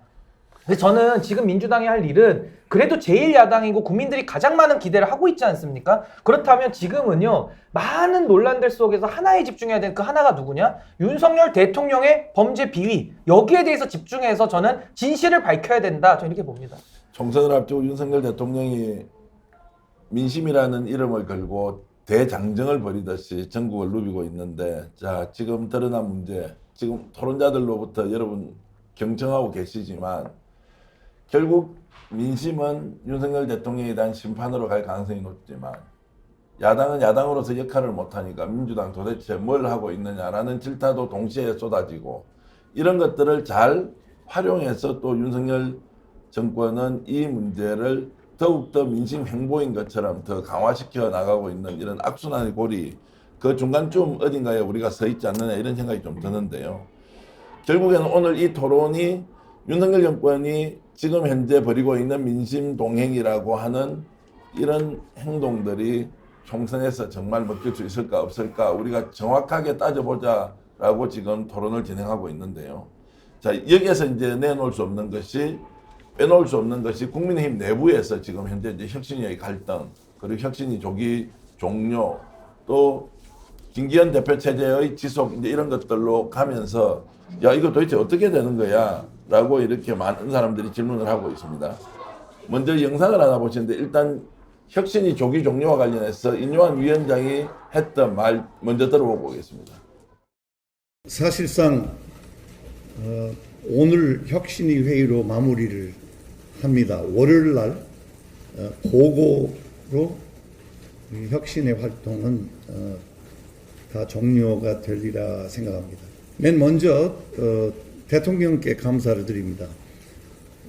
개각을 혁신위가 끝나기 전에 일찍 단행을 하셔서 좋은 후보들이 이 선거에 나올 수 있는 그런 계기를 만들어 주셔서 대통령께 감사한 마음을 표현합니다. 두 번째는 김기현 대표님께 감사하다는 말씀 드리고 싶습니다. 혁신위원장을 맡게 되는 이런 기회를 주시고 또 정치가 얼마나 험난하고 어려운지 또 이렇게 알아볼 수 있는 그런 기회를 주셔서 많이 배우고 나갑니다. 얼마나 험난하고. 저 영상을 보니까 어제 제가 한 몇 번을 봤어요. 야 이게 뭐야 이게 해피엔딩이야? 뭔가 큰 성과를 냈나? 가장 놀라운 것이 내용으로 보면 윤석열 대통령께 감사하다. 김기현 대표에게도 감사하다. 이현주 전 의원 어떻게 보셨습니까? 저 말에 모든 게 들어가 있어요. 예. 그러니까 인요한 혁신위원장이 처음에는 대통령한테 내가 그 소신대로 밀어붙여라 이런 얘기를 뭐 직접인지 간접인지 하여튼 들었다고 하셨잖아요. 네, 예. 그죠? 그리고 나서 당의 기득권 세력들, 뭐 윤핵관을 포함해서 영남의 이제 다선 의원들 또 당의 기득권 세력들에 대해서 물러나라, 뭐 내려놔라 기득권 이런 주장들을 했고요. 그런데 그 기득권 세력이라 하면 곧 그 김기현 대표 자신을 임명한 김기현 대표와 이제 지금 윤석열 정권 주변의 그 최실세들이지 않습니까? 그러면 이분이 이제 처음에는 굉장히 호기롭게 그런 얘기들을 해왔는데 딱 모순에 부딪힌 거죠. 뭐냐 하면 윤석열 대통령이 저는 이제 윤석열 대통령이 처음에 경선 나오기 전부터 제가 이분이 안 된다라고 몇 가지 이유를 들어서 절대 대통령 후보가 되어서는 안 된다라고 얘기를 할 때 마지막으로 제가 얘기한 게 이분이 국민의힘 안에 기득권 세력을 기반으로 하고 있기 때문에 이분이 대통령이 되시면 절대 국민의힘을 혁신할 수 없다. 정치를 혁신할 수 없다. 왜냐하면 자신이 그 위에 올라서 있기 때문에 발을 딛고. 그래서 이걸 혁신하는 순간 자기 발을 자기가 자르는 상황이 되기 때문에 무너진다, 권력이. 그러니까 못한다, 어차피 혁신을. 그래서 이 사람은 대통령 후보가 되면 안 된다라고 제가 얘기를 했고 당이 자멸의 길로 갈 것이다 이렇게 얘기를 했었는데요. 그러니까 뭐냐면 지금 그 상황이 딱 온 거예요. 그래서 자기가 땅에 발을 딛고 있는 그 다리를 갖다 자르려고 임요한 위원장이 하다 보니까 이 사람들이 이제 버티기 들어가면서 저항을 한 거고요. 그래서 장제원, 김기현, 그 다음에 주호영 차례대로 돌아가면서 저항을 했죠. 나를 잘라, 우리를 잘라? 한번 잘라봐. 응? 우리가 물러서는 줄 알아? 그러면 한번 해볼까? 이렇게 된 거 아니에요. 결국엔 대통령과 대통령실이 물러난 거예요. 한 발 물러선 거예요. 왜냐하면 그러다가 자기가 죽겠거든요. 그래서 지금 어떻게 됐냐면 대통령께서 차례대로 불렀지 않습니까? 이게 뭐냐? 엊그저께 김기현 지도부하고 장제원 만나고 한 거요. 달랜 거예요. 걱정하지 마. 응? 내가 당신들 쫓아내려고 한 거 아니야. 제발 나를 갖다 적대적으로 생각할 필요 없어. 우리는 한 몸이야. 우린 하나야. 라고 확인시켜 준 거고요. 그래서 여기에서 이제 혁신위가 일단락이 되면서 혁신위의 어떤 그 활동들은 일장춘몽으로 끝난 거예요. 그러니까 인요한 위원장이 혼자 오버한 거죠. 대통령이 네가 뜻대로 한번 소신대로 해보라 이렇게 전달하고 보니까. 그래서 이분이 나중에 뭐라고 하시냐면 마지막에 나오잖아요. 정치가 이렇게 어렵고 험난한 길인 줄 이번에 배웠습니다. 그 말이 이제 핵심이에요. 그러면서 나한테 그 교훈을 알려준 대통령과 당대표 김기현에게 감사드립니다. 이거 사실은 어떻게 보면 상당히 뼈 있는 말이죠. 그 말씀 들어보니까 참 정치가 잔인하다.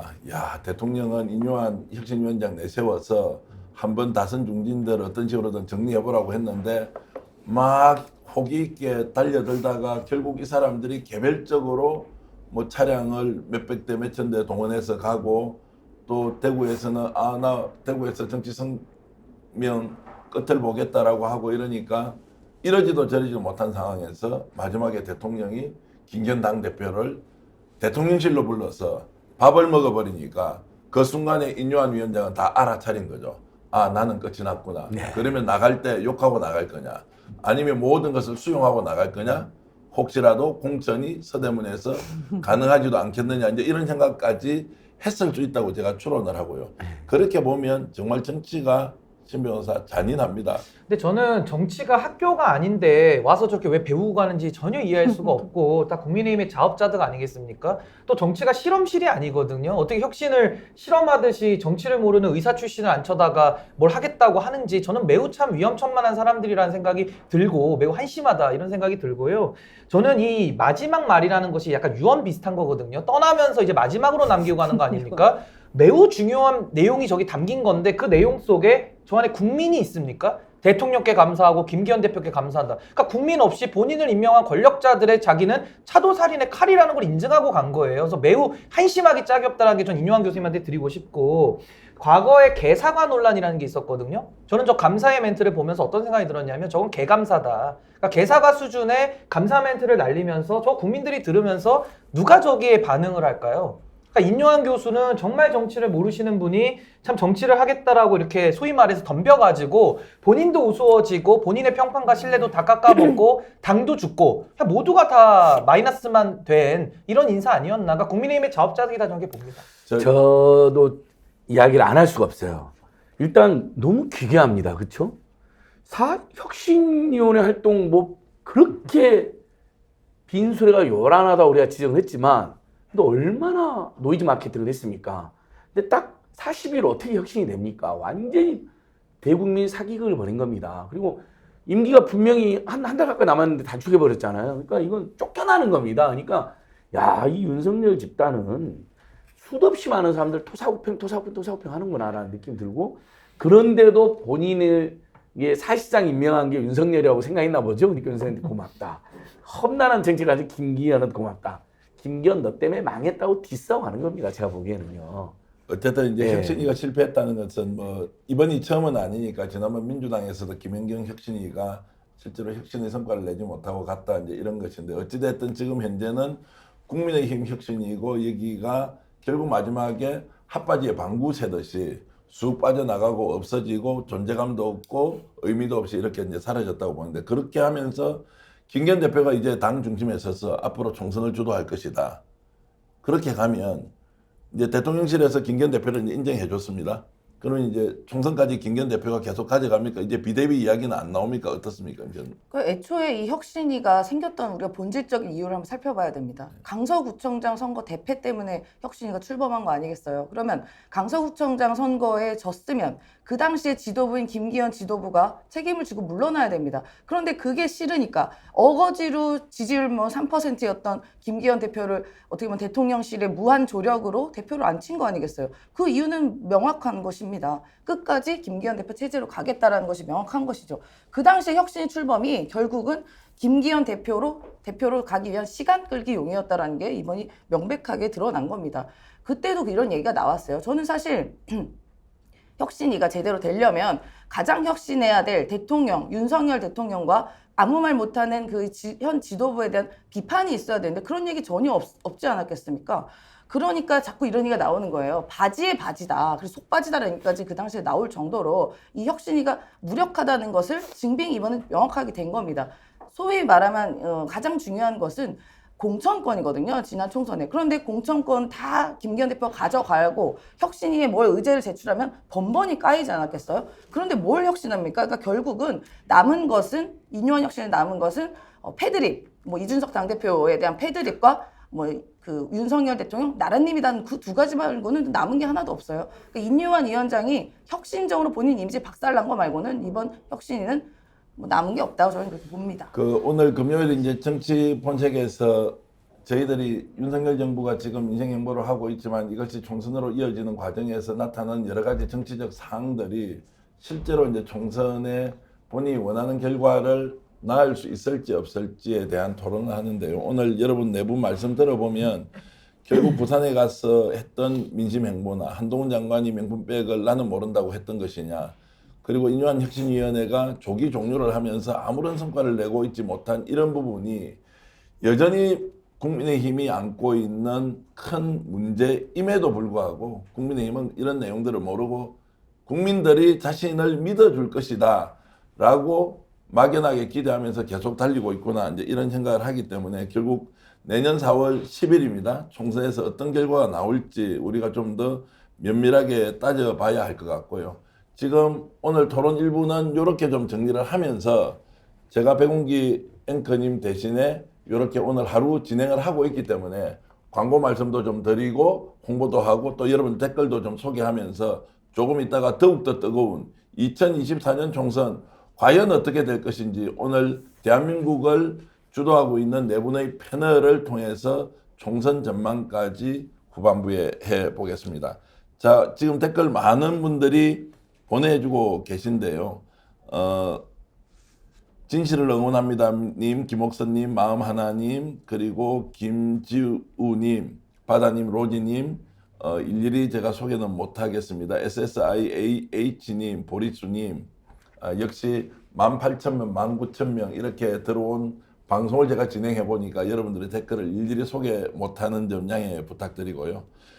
광고 말씀 좀 드리겠습니다. 지금 저희들 여러분들이 보시는 화면에 올라가 있죠. 포항 핵 과메기 돌미역 야채 세트인데요. 이게 39,900원짜리를 34,900원에 판매하고 있고요. 어제 하루 동안 한 1,000세트 이상 나갔더라고요. 저희들이 어제 정치 왁자지껄 프로그램을 하면서 맛을 보니까 너무너무 좋았습니다. 그리고 방송 끝나고 나서 남아있던 거를 깨끗하게 다 먹고 갔는데 여러분 주문하셔서 드셔보시면 포항 핵과메기 정말 맛있구나 이런 생각 하실 수 있습니다. 포항 핵과메기 많은 애용 부탁드리겠습니다. 자, 다음 광고 보시면요. 자, 뭐가 올라옵니까? 올려주세요. 예. 지금 쌍화골드 이제 너무 추워가지고 많은 분들이 감기 예방해야 된다 이런 생각 많이 하실 텐데요. 1차, 2차분으로 저희들이 준비했던 김소영 원장의 쌍화골드가 완판이 됐고요. 지금 3차 예약을 받고 있습니다. 12월 15일쯤 아마 제품이 나와서 여러분들 댁으로 배송될 건데 어제 하루 동안 보니까 400분 가까이 또 사전 예약 주문을 해주셨는데 쌍화골드 제품의 질도 좋고 또 여러분들의 건강 감기를 예방할 수 있는 좋은 상품 준비했으니 많은 내용 부탁드리겠습니다. 이거 지금 저하고 안진걸 소장이 아주 좋아하는 숙취해소 1.5배 강한 보통 3g인데요. 이건 5g으로 담았고 특히나 술을 많이 드시는 분들이 술 드시기 전 후에 먹어보니까 확실히 효과가 있더라. 어떤 분이 제게 댓글을 보내주셨는데요. 6명의 여성분이 50대인데 저거 먹고 술 마시니까 술이 안 취했다.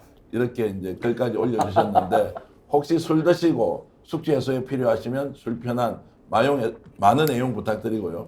어제부터 안진걸 TV에도 직접 저희들이 광고를 할 만큼 인기가 좋은 상품입니다. 감사합니다. 그리고 이제 광운살롱이 만든 유기농 쿠키 세트 실제로 한 5만 원 정도의 가치가 있어 보이고요. 3만 원에 판매하고 있는데 9가지 종류의 다양한 쿠키, 드셔본 분들은 와 쿠키 맛있다. 그리고 댓글로 올려주시는 분들도 쿠키 하나는 역시 광화문살롱이다 이렇게 칭찬해 주시는데 주말에 주문하셨다가 다음 주 초에 배달되면 가족들과 함께 연말에 광화문살롱 쿠키 많은 애용해 주시기 부탁드리겠습니다. 자, 잠시 후 여러분들과 다시 한 번 더 뵙겠습니다.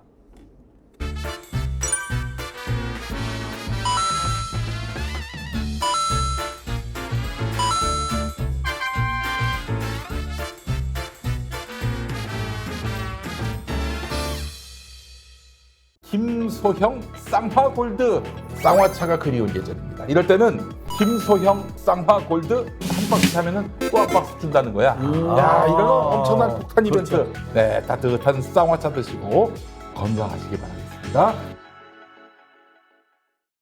혹시 지인에게 묻지 마식으로 가입하신 건 아닌가요? 보험에도 점검이 필요합니다. 요즘 경기가 어려워서 보험료 내는 것도 부담스럽죠? 건강보험도 자동차 보험도 나에게 맞춤 보장. 믿을 수 있는 보험 전문가들. 믿을 수 있다 더 착한 보험. 수제 핸드메이드 하고요.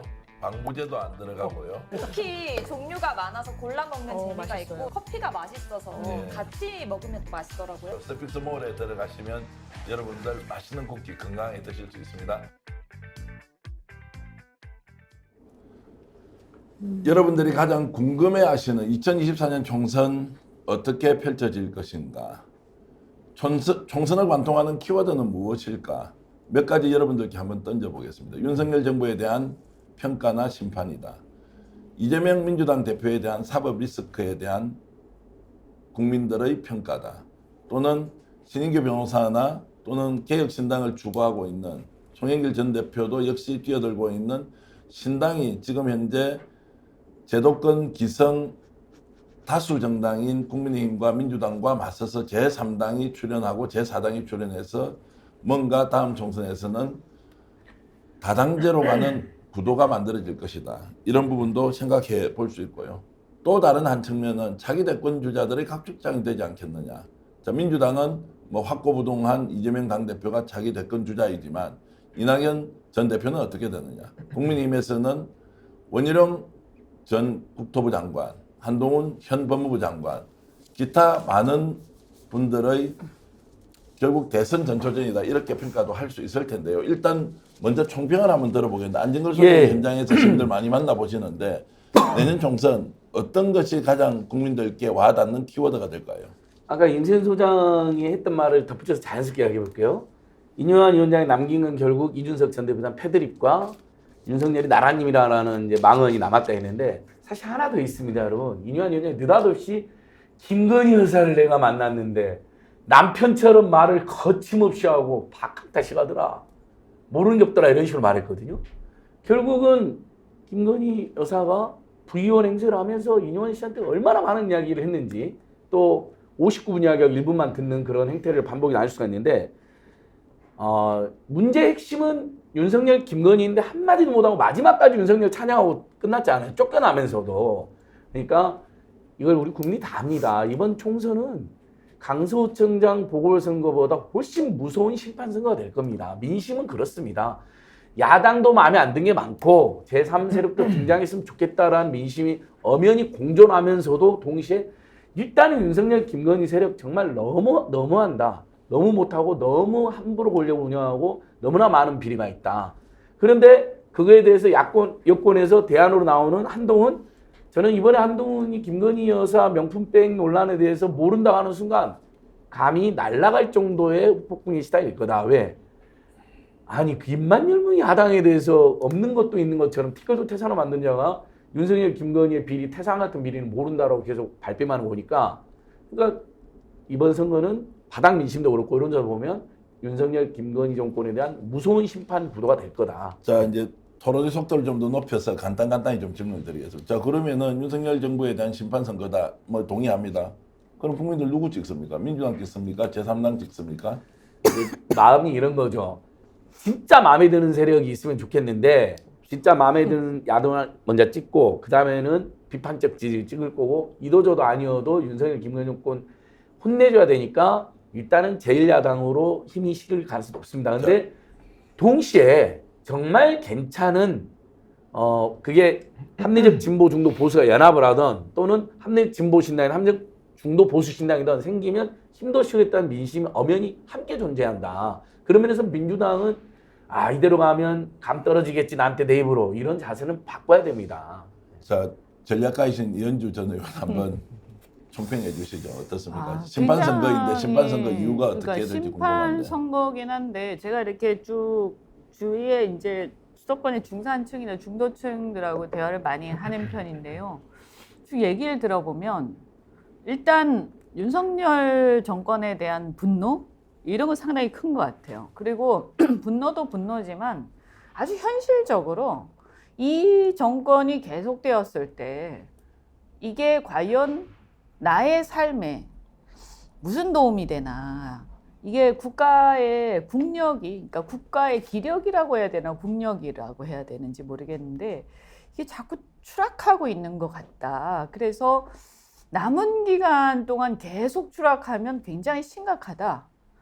그래서 이게 굉장히 무능하다라는 비판이 굉장히 많고 이 무능함 때문에 뭔가 새로운 계기를 찾거나 아니면 이 상황을 종결을 하거나 뭔가 하지 않으면 우리나라가 또 거기에 이어서 우리의 삶이 굉장히 피폐해질 것 같다. 실제 어려운 상황이지만 전 세계적으로 경제가 어렵지만 실제 그 상황보다 이것을 국정을 잘 못해가지고 더 힘들어지고 있다라는 인식이 분명히 있는 것 같고요. 그래서 뭔가 계기를 만들어서 이걸 좀 교체를 하든가 아니면 뭔가 다른 어떤 희망을 찾지 않으면 안 되겠다라고까지는 딱 와 있어요.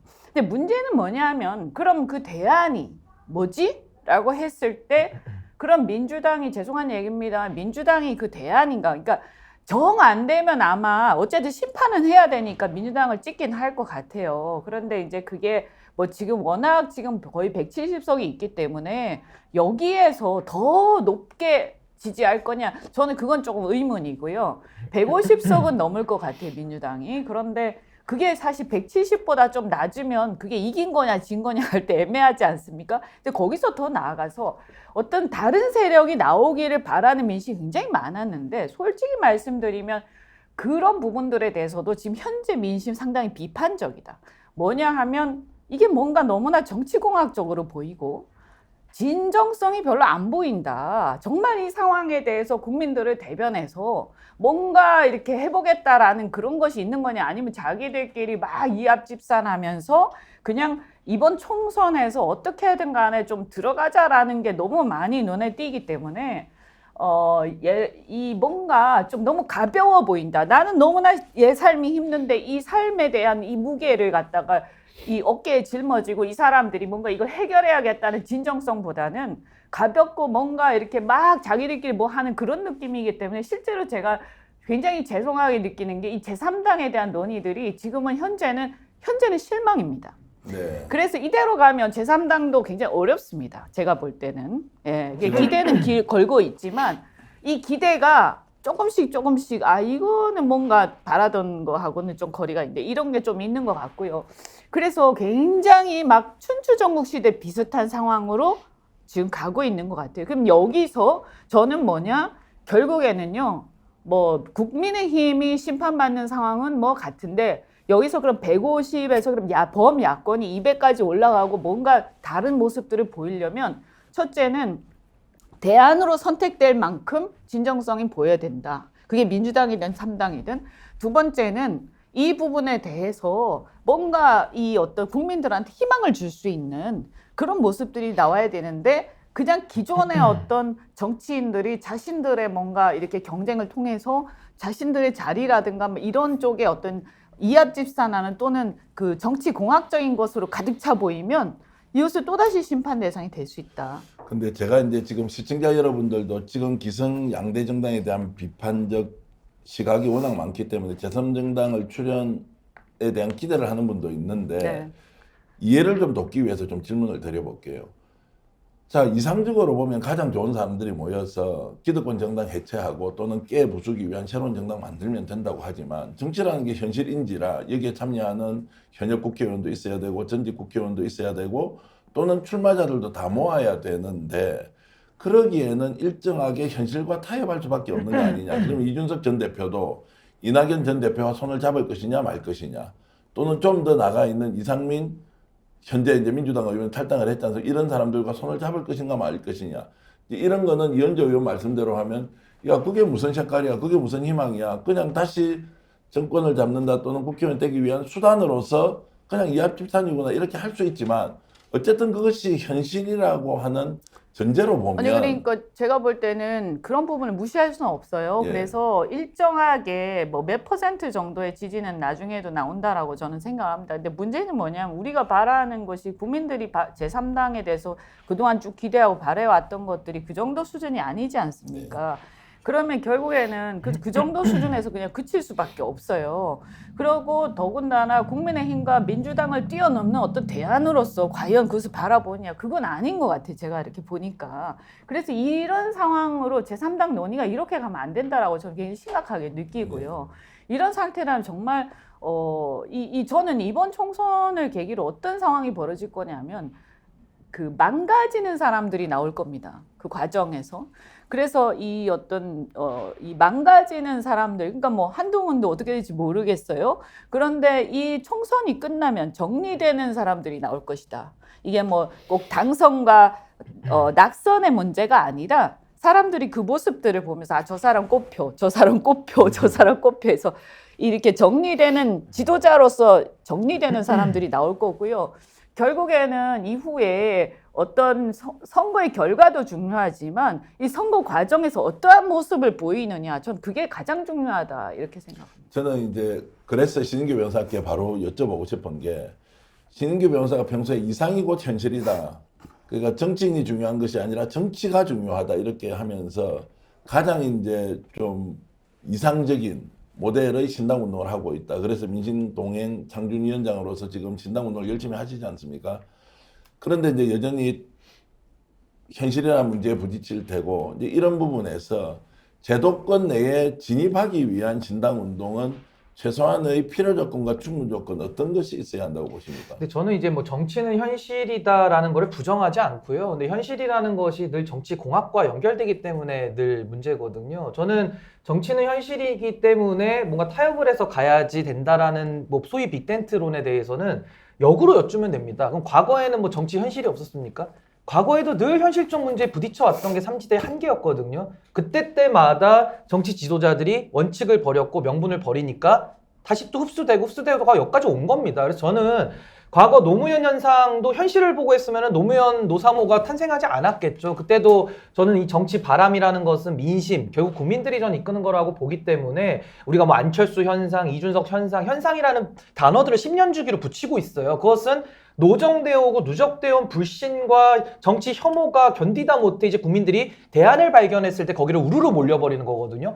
전 이번에 우리 민심동행이 그렇게 됐으면 좋겠습니다. 그건 제 개인적 바람이고 희망이지만은 이것이 과연 우리 정치의 근본적인 변화를 갖고 올 수 있는 전 계기로 갔으면 좋겠다라는 게 제 개인적인 소망이고요. 저는 그 선명성과 원칙을 지켜나가겠다. 저 이런 말씀 드리겠고, 아까 그 혁신 얘기 우리가 많이 했잖아요. 결국에는 민주당도 국민의힘도 혁신위는 다 실패했습니다. 그러면 국민들께서 생각해 보셔야 되는 부분이 뭐냐면은 혁신이라는 게 왜 나왔죠? 우리가 그걸 까먹습니다. 혁신위가 나올 만큼 당이 문제가 있는데 그것은 바로 윤석열, 이재명에 의한 사당화거든요. 근데 그게 혁신위로 해결하려고 했는데 둘 다 해결이 안 됐어요. 그럼 지금 그 사당화라는 문제는 더 남아있고 더 악화된 겁니다. 예를 들어 의사가 수술한다라고 복부를 열었는데 암 제거도 못하고 다시 덮어버린 거예요. 더 나빠진 거거든요. 그래서 저는 여기에 대해서 국민들께서 전 지난 20년 동안 정치 만족하십니까? MB 정권에서 시작했던 그 MB 정권의 정치꾼들이 다시 부활했거든요. 저는 이 현실이 너무나도 비참한 겁니다. 지긋지긋하기도 하고요. 그래서 저는 이 정권을 끝내는 것이 저는 MB 정치의 그 소위 말하는 국민 기망 정치, 전 여기에 마침표를 찍는 거다라고 저는 개인적으로 생각을 하고요. 그럼 저는 시대 정신을 좀 말씀드리고 싶은데, 결국 저는 다원주의, 다원화라고 하는 전 시대 정신으로 새로운 시대를 좀 열고 싶다, 이런 개인적인 바람이 있고요. 정치는 리셋돼야 된다. 정치 리셋을 저는 걸고 있습니다. 이것이 어느 한 부분을 바꿔가지고 될 일은 아니고요. 완전히 본질적으로 혁신을 만들어내야 되는데 그걸 누가 할 거냐. 기존에 20년 동안 했던 분들 죄송한 말씀입니다만은 그동안 할 만큼 하셨어요. 제가 볼 때는. 더 하겠다고 하면 그 오기고 독선이거든요. 전 그걸 내려놔야 되는데 뭐 안 내려놓겠죠. 그럼 거기에 대해서는 국민들께서 이런 춘추전국 시대에 선택을 하시면 된다. 그래서 저는 국민들의 선택권이 보장된다는 측면에서는 뭐 바람직하게 저는 보는 면도 있습니다. 그래서 제가 요 말씀은 꼭 드리고 싶은데요. 이 지금 삼지대한다라고 나오신 분들 많잖아요. 시대 정신을 밝혔거나 어떤 사회에 대한 청사진을 밝히신 분은 없습니다. 근데 저는요, 비토크라시라고 하는, 그러니까 어두움을 물리치기 위해서 더 어두움을 갖고 와서 붙는 것은 불가능하다. 어두움에 대해서는 불을 밝힐 때 결국 그 어두움은 자동적으로 소멸되는 거거든요. 그래서 저는 이런 비토크라시, 비토 정치에서 이제는 비전 정치로 가야 된다고 저는 확신을 하고요. 제가 가진 비전은 저는 제로 국가, 둥근 사회 만들겠다는 약속을 드리고 있습니다. 그래서 저는 제로라는 것이 부담 제로, 불안 제로, 특권 제로, 그리고 둥근 사회라는 것이 정치, 경제, 사회의 양극화를 반드시 극복하겠다. 이 두 가지를 내걸고 민심동행이 정면 돌파, 정면 승부해보겠습니다. 예, 오늘 뭐 긴 시간 동안 민심동행을 살짝 홍보했습니다. 재성에 대해서 죄송합니다. 잘하셨고요. 저는 임찬 소장의 네. 좀 임찬 부대변인께 여쭤보고 싶은 게 이제 이런 신당 운동에 대한 기대도 있지만 걱정도 있고 불안 요인도 여전히 존재하고 이제 그러다 보면 기성정당에서 국회의원 출마하고 또 당선돼서 정치를 바꿔야 되는 사람으로서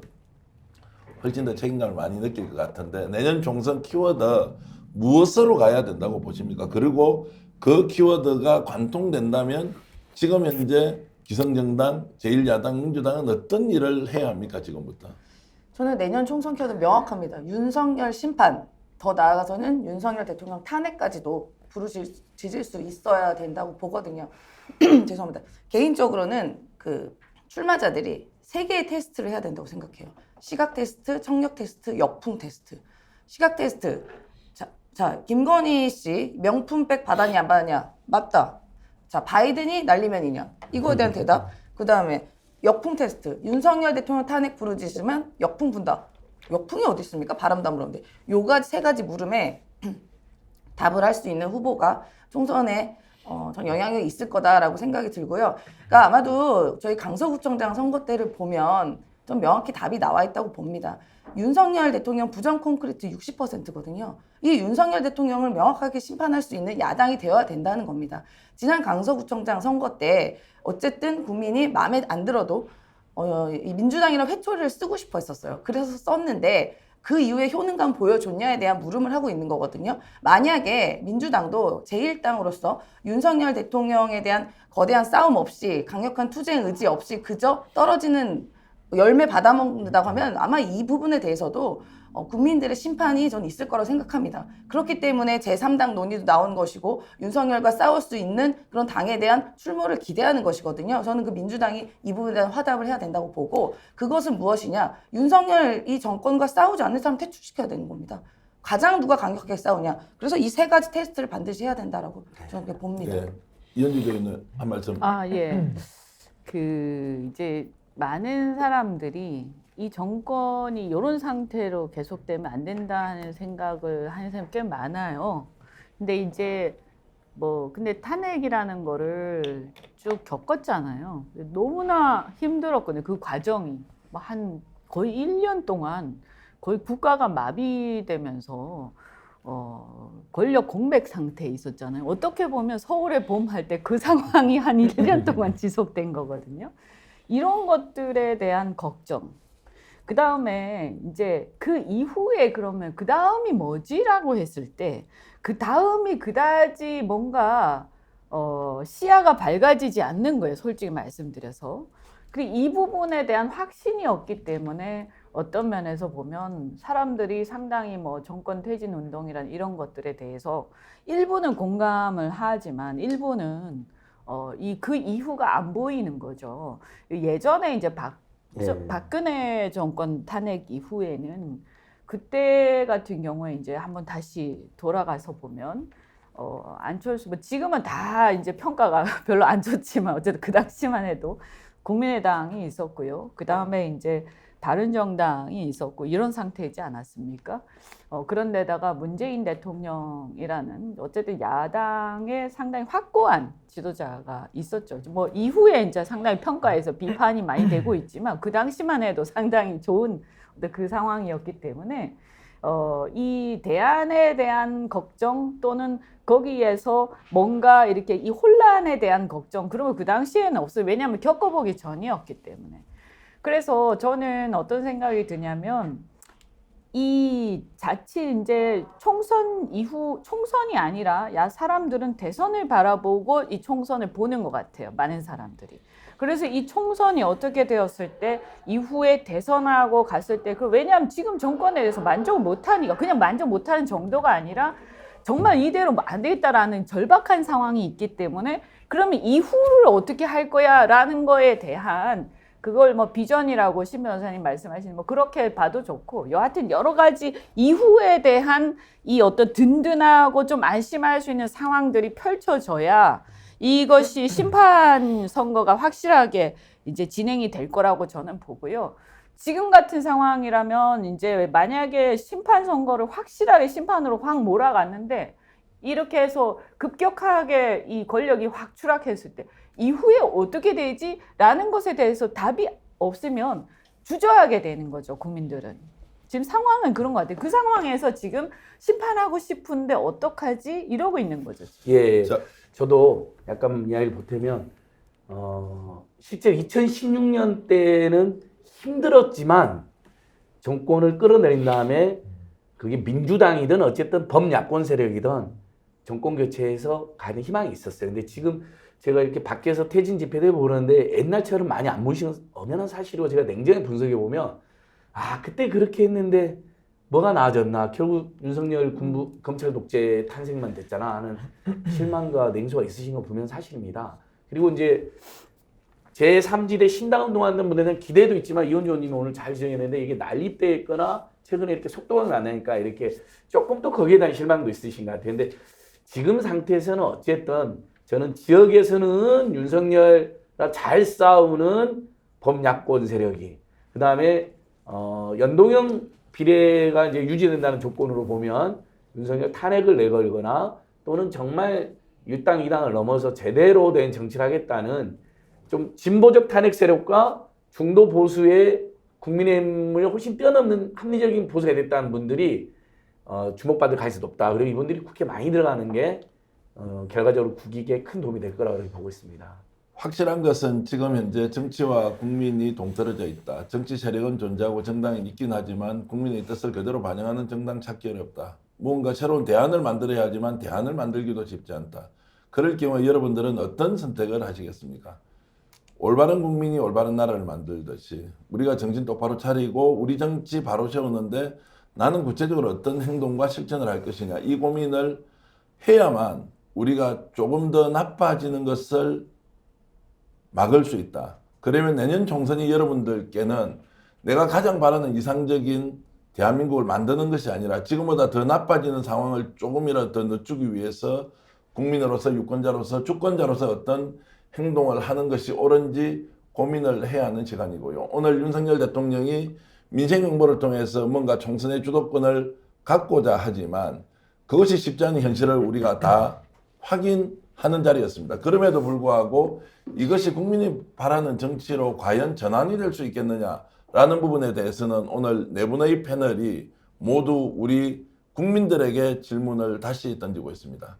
대한민국의 주인은 국민이다. 국민이 나라를 세우고 만들어가는 것이다. 라는 결론으로 오늘 토론 모두 마치겠습니다. 시청해주신 여러분 고맙고요. 오늘 또 말씀드리지 못한 내용은 댓글을 통해서 여러 가지 얘기 여러분들과 함께 나누겠습니다. 장시간 시청해주신 여러분께 진심으로 감사드리고요. 임세현 전 대변인, 안인걸 소장, 신인규 위원장님 그리고 이현주 전 의원 너무너무 감사합니다. 고맙습니다. 시청해주신 여러분 안녕히 계십시오. 감사합니다.